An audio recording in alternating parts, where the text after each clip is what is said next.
एकांत स्थल में कुछ देर बैठने का अभ्यास करना चाहिए। एकांत सुख मास्यताम, 24 घंटे में 48 मिनट का तो रख ही लो शांत एकांत। अपने कमरे में शयन के समय आधा पौन घंटा अगर आप निकाल पावे, बड़ा आनंद आएगा।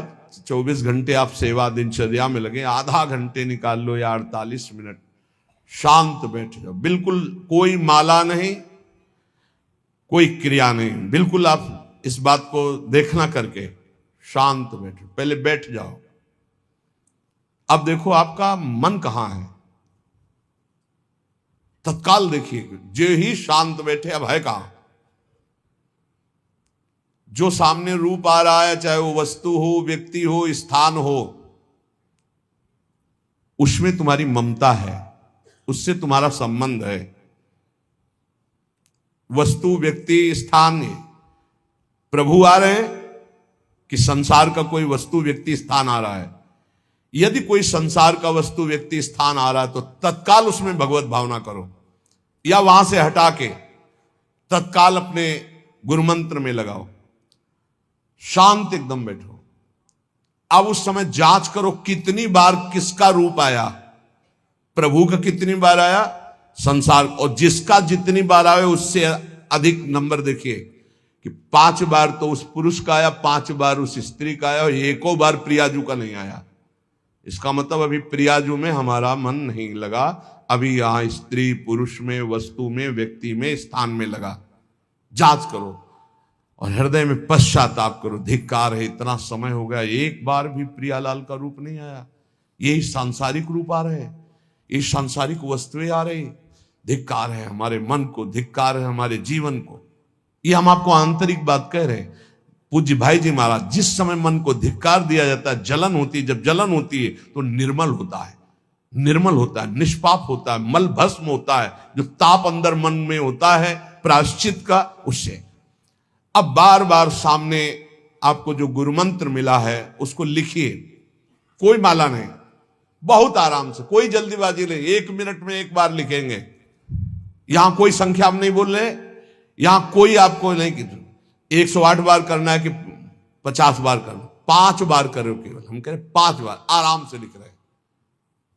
शांत बैठे, खूब आराम से, बढ़िया रा, बहुत बढ़िया धा, राधा, राधा, रात। आप देख लीजिए, अब ये भाग जहां रहा है, पकड़ो कहां भाग के जा रहा है।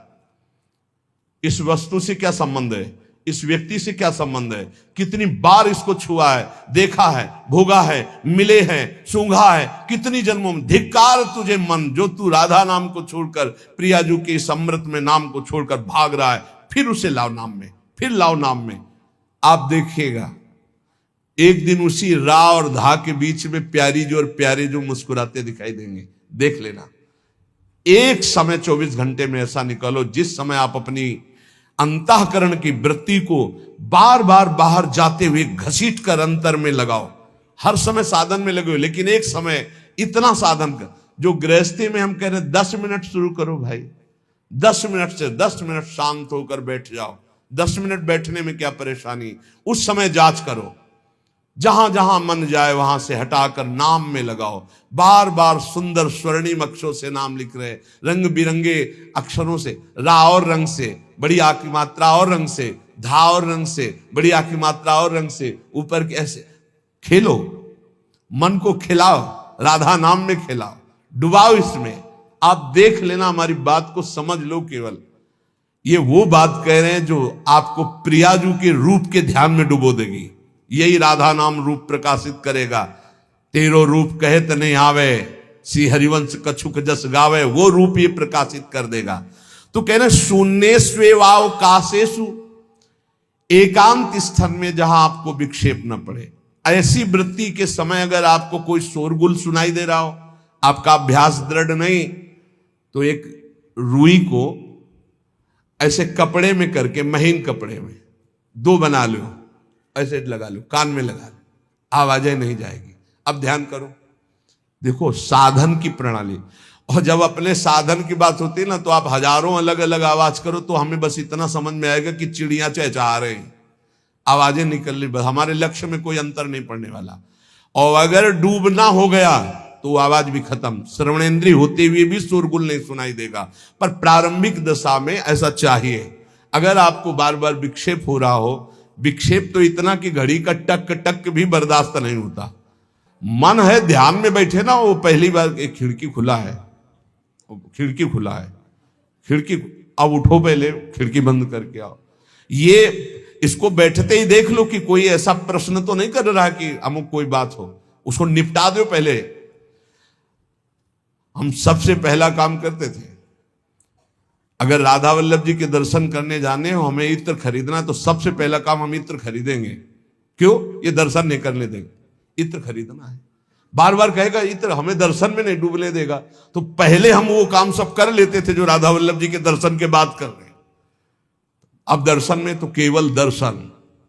ऐसे ही जब हम ये जो 20 मिनट 30 मिनट 40 मिनट समय की बात करें, इसमें जब आपको समय देना हो तो कृपया मन के लिए कोई काम मत छोड़ना, वो बिल्कुल फुर्सत वाला। इसलिए हम कह रहे हैं सोने जाने के समय कि अब हम शयन करने जा रहे हैं, उस समय आप समय दीजिए।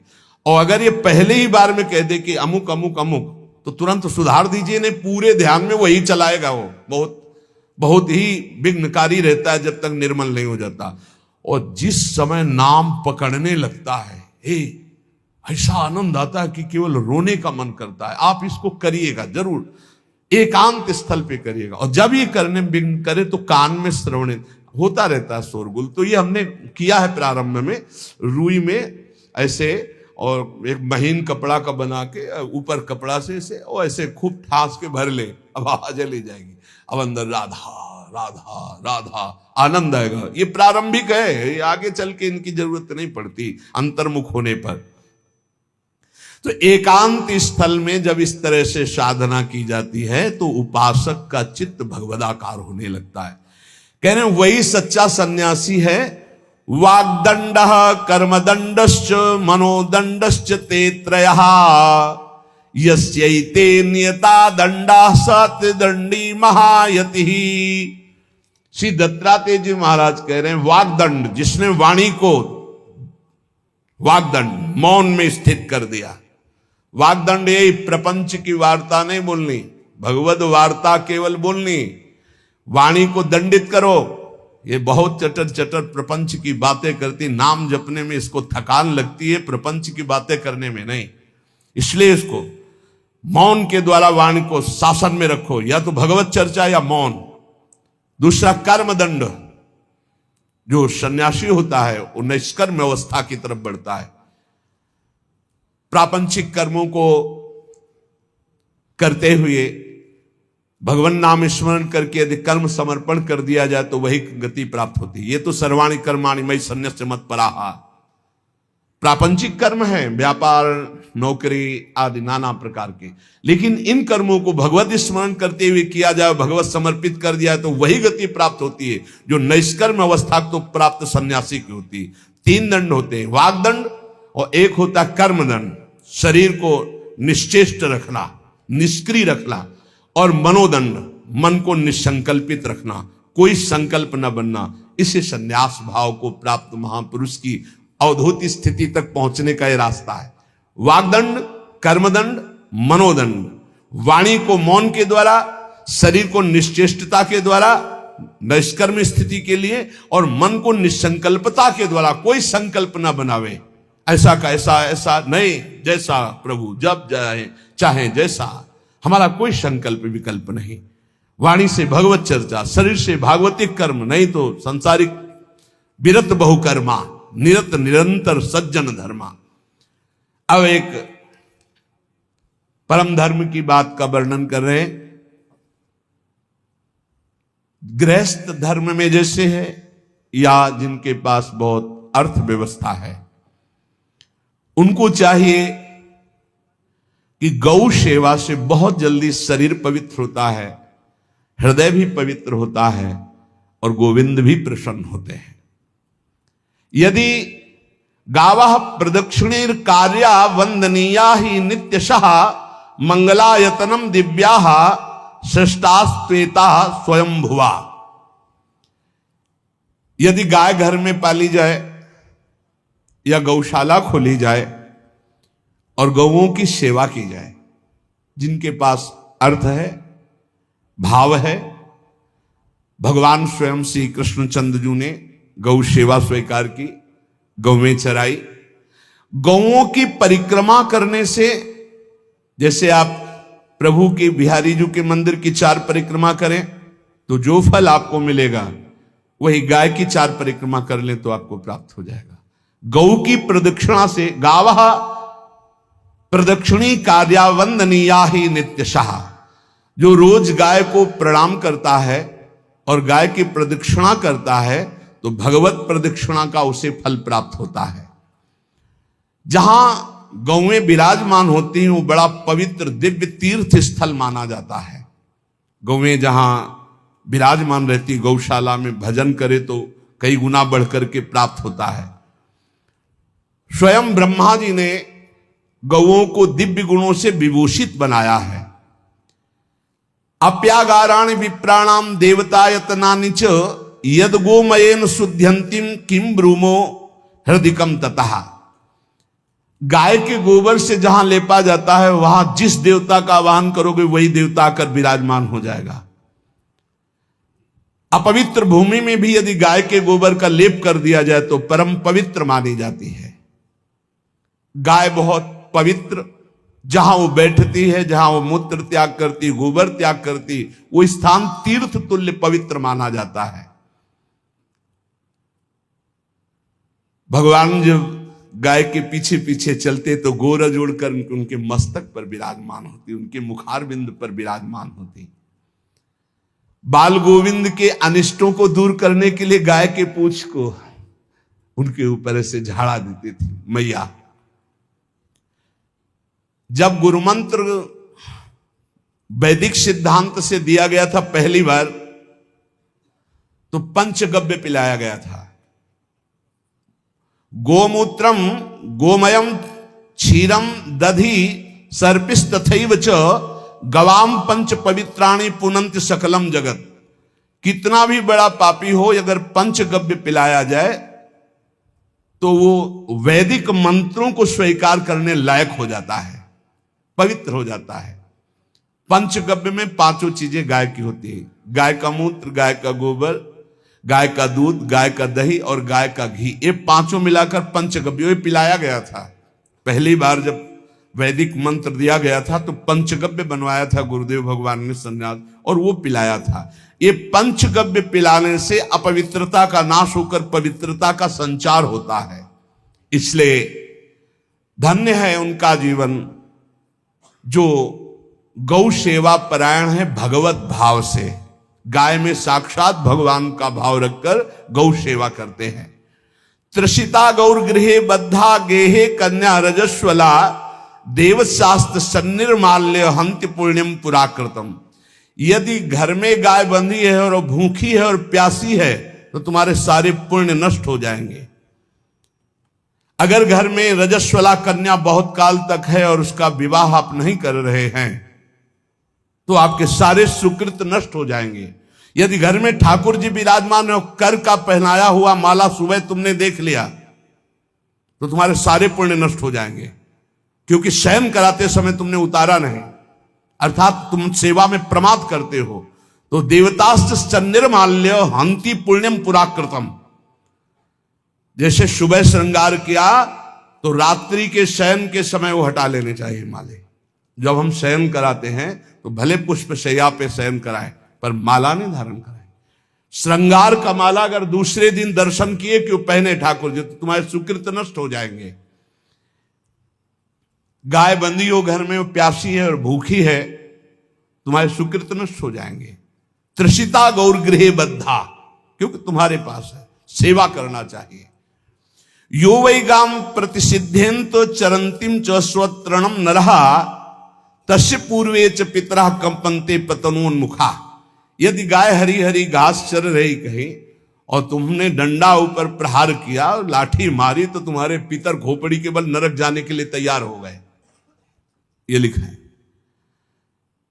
चरंतिम स्वम तृणम नरहा तो तस्य पूर्वे च पितरा कंपन्ते पतनोन्मुखा। इसीलिए क्या भारत से कहीं किसी की तुलना हो सकती है, जहां गौ को माता की पदवी दी गई, जहां गौ को हम आराध्य देव के रूप में मानते हैं, आराधना करते हैं। गौ रक्षा, गौ सेवा, ये बहुत बड़ा इसमें छुपा हुआ है। स्वयं भगवान अवतरित होकर गौ रक्षा, जब गाय के रूप में पृथ्वी रमाती तो भगवान का अवतार हुआ है। बड़ा विचित्र समय आता चला जा रहा है कि अब आधुनिक यंत्रों की ऐसी सेवाएं हो गई बड़ी बड़ी कि अब ना बैल की जरूरत है, और ऐसे दूध की महंगाई बन गई कि अब देसी गाय 2 लीटर 3 लीटर 4 लीटर, और ऐसी ऐसी कि 20-20 25-25 लीटर दे तो कौन देसी गाय को। तो गौओं का सेवा का भावना शास्त्र आज्ञा करता है कि जो प्रतिदिन अग्रग्रासे परोभावा कर्तव्यो भक्ति तोन्वहम अकृत्वा स्वयं आहारम कुर्वम नापनोति दुर्गतिम। जे ही तुम्हारे गृहस्थ में घरों में पहले होता था, अब तो भगवान जाने, जे ही पहली रोटी तवा में गई तो वो निकाल करके पक्की रखी जाती थी गौग्रास के लिए, पहला रसोई में।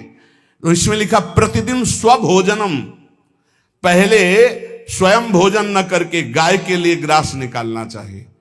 तो जिनके पास अर्थव्यवस्था जो गृहस्थ धर्म में है या जिनके पास अर्थ है, कुछ रोज 1 रुपया निकालो। हम कह रहे रोज निकालो तो महीने में 30 रुपया होते, 30 रुपया में एक गाय को हरी घास तो एक टाइम पवा ही सकते हो ना, बहुत नहीं है तो 1-1 रुपया निकाल के अगर एक गाय को चारा दोगे तो एक बार का भोजन तो हो ही सकता है। 30 रुपया में हरी घास जाकर के उसके दवा एक बार तो पवा दोगे ना। अग्रग्रासे परोभावा कर्तव्य भक्ति तोन्वहम, भक्ति पूर्वक गाय को 1 ग्रास भोजन में 1 रोटी तो निकालना चाहिए गाय के लिए, ऐसा शास्त्र आज्ञा कहता है।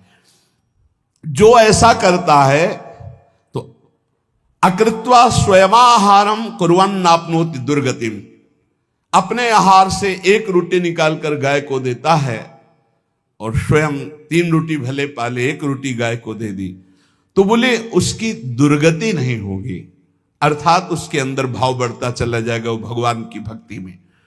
और तेनाग्नयो हुता सम्यक पितरश्चापि तर्पिताः देवास् पूजितास्तेन यो ददाति गवान्हिकम। जो प्रतिदिन गौग्रास निकालता है, अर्पित करता है, तो उसको अग्निहोत्र करने का फल मिलता है, उसके पितरों को तृप्ति मिलती है और समस्त देवताओं के पूजन का फल मिल जाता है जो गौग्रास निकालता है। यो वै ताड्यते यष्ट्याधेनुम मर्त्यो विमूढ़धि, जो मूर्ख मनुष्य, जैसे अब गाय दूध नहीं दे रही, मार डंडे डंडे मार रहे हैं, इंजेक्शन लगा रहे हैं, ऐसे वैसे कर रहे हैं, उसको ताड़ना दे रहे हैं, तो बोले जो मूढ़ बुद्धि मूर्ख मनुष्य, यो वै ताड्यते यष्ट्याधेनुम मर्त्यो विमूढ़धि, वो गाय को लाठी से मारता है, डंडे से मारता है, हाथों से मारता है, तो धर्मराजस्य नगरेशा याति करवर्जिताः। धर्मराज जी पहले अपने नरक में ले जा करके उसके कहते थोड़े थोड़े तिल तिल करके पहले इसके हाथ काटो, मरना है नहीं वहां, अब आराम आराम से थोड़े थोड़े पहले हाथ वर्जिताः, इन्हीं हाथों से गाय को मारा था ना, तो ऐसे थोड़ा थोड़ा काटा जाता है उसके हाथ, करवर्जिताः, उसके दोनों हाथ काट करके थोड़े थोड़े। यो वै दंसान वार्यति तस्य पूर्वे कृतार्थ काः नृत्यंत सवादिस्मास्तरिष्यति भाग्यवान। जो गौ के शरीर को स्नान कराता है, गौ के शरीर को कीट आदि से मच्छर आदि से रक्षा करता है और खूब अच्छा अच्छा पदार्थ गौ, केवल दूध के लोभ से नहीं, ये हम गौ सेवा की बात कर रहे हैं, ये कि नहीं हमें 10 लीटर दूध देती तो हाथ फेरो, जब दूध नहीं देती है तो चारा भी ठीक से नहीं दे रहे और उसके ये स्वार्थी हो, गौ सेवा का बात नहीं, वो दूध का लोभी केवल व्यापार की बात करता है। गौ सेवा का तात्पर्य है गौ सेवा, केवल खूब बछड़े को पिला दिया प्रसाद रूप से जो दूध मिला उसका अपने सेवन की, वो बात तो अलग है। अब बछड़े को तो जरा सा केवल पिन्हाने के लिए कर दिया और खूब सारा दूध लीटर में नाप करके जा रहा है और उस समय तक तो खवाओ पियाओगे ही खूब अच्छे से, इसके बाद जब दूध देना बंद किया तो उसका आदर सत्कार खत्म, खोल के बाहर ऐसे वो प्लास्टिक खाते घूम रही, तो ये गौ सेवा नहीं मानी जाएगी, वो स्वार्थ पूर्ति मानी जाएगी। जो सदैव गौ सेवा करता है, उसके डांस मच्छर हटाता है, स्नान कराता है, पीठ में हाथ फेरता है, उसके पूर्वज जो पितर होते हैं वो नाच पड़ते हैं, उनका मंगल होना शुरू हो जाता है कि हमारे वंश में गौ सेवक पैदा हुआ, बड़ा भाग्यवान है और वो गौ के द्वारा हमें तार देगा, ऐसा भाव। गौ सेवा हमारे सनातन धर्म में बहुत बड़ा स्थान गौ सेवा का है। पर एक बात ध्यान रखें, इन सब सेवा का फल है भगवान के चिंतन में निरंतर वृत्ति डूब जाए। हमारी एक एक वृत्ति, एक एक क्षण भगवान के चिंतन में डूब जाए। अगर नहीं तो हम आपको उत्तर दे रहे हैं। कल प्रश्न हुआ था कि क्या गौ सेवा के बिना मुक्ति मिल सकती है? क्या महाराज नृग जैसा कोई गौ सेवक हुआ है दानी? भागवत में पढ़ लेना। करोड़ करोड़ गायों को, करोड़ों गौशालाएं थी, एक दो नहीं। इसलिए कह रहे हैं करोड़ों शब्द कि आप उसको कहीं ज्यादा ना समझें।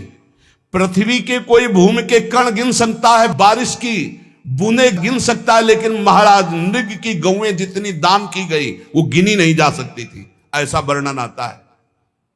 अरबों अरबुद गौओं की सब स्वर्ण से अभिषिक्त करके ब्राह्मणों को दान करना। इतने बड़े गौ सेवक, इतने बड़े दान करने वाले, एक चूक हो गई, ना दान लेने वाले तपस्वी ब्राह्मण की गाय किसी अन्य ब्राह्मण को दान कर दी। और वो ब्राह्मण ने जब गाय देखी, बोली मेरी गाय चुरा ली। बोले महाराज नृग ने दी। महाराज नृग से कहा मेरी गाय है, तो उनका गौशाला में आ गई होगी। आपको 10,000 गौएं देते हैं, आप अपनी गाय। बोले मैं प्रतिग्रह नहीं लेता। जिसने दान लिया था उसने कहा गाय यही लेके जाऊंगा, तो उनका आप गाय छोड़ दीजिए, आपको 10,000 गाय देते। बोले नहीं लूंगा। बस अनजाने के अपराध ने गिरगिट बना दिया था, कुएं का गिरगिट। पर भगवान बड़े कृपालु हैं, गौ सेवक थे, इसलिए गोविंद द्वारिकाधीश जी ने उनका उद्धार किया। सब साधन का फल है अच्युत भावना से युक्त होकर, भगवत भावना से युक्त होकर निरंतर भजन करते हुए सेवा परायण रहो, चराचर जगत की सेवा परायण रहो। भजन करना ही सबसे बड़ा परम धर्म है। हम सब सेवाएं करें जगत की, लेकिन अंदर से राधा राधा राधा, गोविंद गोविंद गोविंद गोविंद, आनंद आ जाएगा। तन से सेवा करो, मन से भगवान के चिंतन, मामनुष्मर युद्ध से भगवान के चिंतन में रहो। सेवा और व्यापार में अंतर होता है। गौ सेवा के बहाने से धन का जो दान लेना है और उसका अपने में प्रयोग करना, मैं पितरों सहित नरक जाना है, लिख लो। गौ सेवा के बहाने से दान लेना और उसका अपने परिवार के सुख में पैसे का प्रयोग कर देना या अपनी वासनाओं की पूर्ति में लगा देना। आया गौ सेवा के लिए और आप प्रयोग कर रहे हैं गाड़ी घोड़ा नाना प्रकार के सांसारिक भोगों में, तो लिख लो पितर सहित तुम्हारे नरक जाएंगे, क्योंकि गौ सेवा के लिए आया है। गौ सेवा का धन सिर्फ गौ सेवा में ही लगना चाहिए। आप गौ सेवक है, दूध पान कीजिए, रोटी खा लीजिए, लेकिन गौ सेवा का अर्थ आप अपने वासनाओं की पूर्ति में, अपने मनोरंजन में या अपने मन के संकल्प भावना में नहीं पूरी कर सकते। गौ सेवा के लिए ही पूरी कीजिए। गौ के वास का निर्माण, गौ के भोजन की व्यवस्था, वो दूध दे ना दे, वो कैसी भी अवस्था में हो, उसकी सेवा परायणता, उसके लिए सेवक रखना, सेवकों को भी सुख प्रदान करना, लेकिन स्वयं कभी गौ के सेवा के लिए आए हुए धन का स्वयं के लिए भोग न करना और निरंतर भजन रखना, उसे परम पद की प्राप्ति हो जाएगी। इसलिए हमारे सनातन धर्म में गौ सेवा का विशेष महत्व है और इस महत्व को सबको स्वीकार करना चाहिए। यदि आप गौ पालन स्वयं नहीं कर सकते तो 4 लोग मिलकर के, क्योंकि आज जो गायों की व्यवस्था वो बड़ी दयनीय हो रही है। दयनीय इसलिए हो रही कि दूध की अधिकता के चाह रखने वाले भैंस रखते हैं या विदेशी गाय रखते हैं। अपनी भारतीय जो देसी गाय है वो उतना अधिक नहीं देती कि 40 लीटर 30 लीटर 25 लीटर, बहुत अधिक देगी तो 5 और 8 लीटर। देसी शुद्ध गाय अपनी जो है वो 8-10 लीटर, बहुत जब व्यवस्था हो, नहीं तो अपने गांव में तो देखा है 2-2.5-3 लीटर से ज्यादा नहीं देंगे, 1.5 लीटर इधर 1.5 लीटर उधर, या बहुत हुआ तो 2 लीटर 2 लीटर, पर वो स्वर्णिम दूध होता है। जो दूध की चाह रखने वाले जन थे अब वो गायों को नहीं रखते, देसी गायों को कोई बिरला ही रखता है। अब पहले बैलों की जरूरत होती थी, गाय बछड़ा दिया तो आनंद होता था कि किसानी के काम में, अब तो ट्रैक्टर है तो बैलों की जरूरत नहीं। अधिक दूध के लिए अरे अब तो पशुओं की जरूरत नहीं, केमिकल से दूध बन रहे हैं, टैंकर के टैंकर, तो फिर हमारी जो गायें हैं उनकी बड़ी दुर्दशा हो रही। तो हमें चाहिए कि जो गृहस्थ जन हैं, धनी मानी जन हैं, या जिनके पास शरीर व्यवस्था, बौद्धिक स्तर, सेवा प्राण, अर्थव्यवस्था, वो थोड़ा 4 गाय की व्यवस्था करके उनकी सेवा करें, क्योंकि हमारे सनातन धर्म का स्वरूप है, जहां मां पदवी दी गई है गांव को, गौ माता कहा गया है, गौ में समस्त देवता विराजमान है, गौ का बहुत बड़ा महत्व वर्णन किया गया धर्म शास्त्रों में। यहां तक कि जब कोई ऋषि नाराज होता था तो आगे गाय करके जाया जाता था तो क्षमा हो जाती थी, गाय को देखते ही वो क्षमा कर देते थे। बहुत महिमा वर्णन की गई है गौ की। इसलिए जिसको भी अगर नहीं अर्थव्यवस्था है तो एक रोटी तो निकाल सकते हो ना, तुम्हारी रसोई में रोटी बने तो पहली रोटी निकाल लो, और आसपास जहां गाय बंधी हो तो उसको दे आओ जाकर, तो कम से कम धर्म का पालन हो जाएगा, गौ सेवा बन जाएगी। तो गौ सेवा, चराचर जगत की सेवा, भगवत सेवा, सबका फल है। फिर प्रारंभ में आ जाइए स्मृति। योगी हो तो चित्त की वृत्ति का निरोध करके परमात्माकार, ज्ञानी है तो चित्त वृत्ति का लय करके स्वरूप स्थित, भक्त है तो एक एक वृत्ति सावई मनः कृष्ण पदार विंदयो, भगवान के चरण में, भगवान के नाम में, भगवान के रूप में, भगवान की लीलाओं में। स्मृति अगर नहीं तो सब साधन अधूरा, और स्मृति तो हर साधन पूरा। इसलिए एक बार कमर कस लो, चाहे जगत की सेवा करो, चाहे जिस कार्य में लगे हो, तुम्हारी स्मृति प्रभु में लगी हो। स्मृति के बिना हम जीवन का कोई महत्व नहीं समझते, स्मृति विहीन जीवन सब व्यर्थ। इसीलिए उन परमहंसों के चरणों में स्वयं भगवान चरण रज लेने के लिए पीछे डोलते हैं, जो निरपेक्षम मुनिम शांतम निर्वैरम समदर्शनम अनुब्रजाम्यहम नित्यम पुयत्यंगुरेण भी।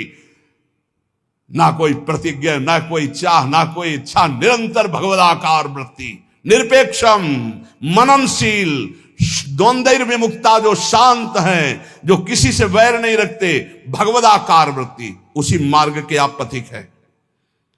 सर्वतो भावेन, अपने मन को समेट लो धर्म और कर्म दोनों से, और सब त्यज लोक धर्मान, और परम धर्म का सेवन करते हुए समस्त चराचर जगत को भगवत स्वरूप निरखते हुए इसी जन्म में परम पद को प्राप्त हो जाओ। सत्संग का सार हमारा शरीर है, इससे सेवाएं बने, हमारा मन है, इससे चिंतन बने, हमारी वाणी है, इससे लीला गुण का गायन करें, और हम स्वयं परमात्मा अंश हैं, परमात्मा स्वरूप है, ऐसी ठसक बनी रहे, जीवन मुक्त ही हो।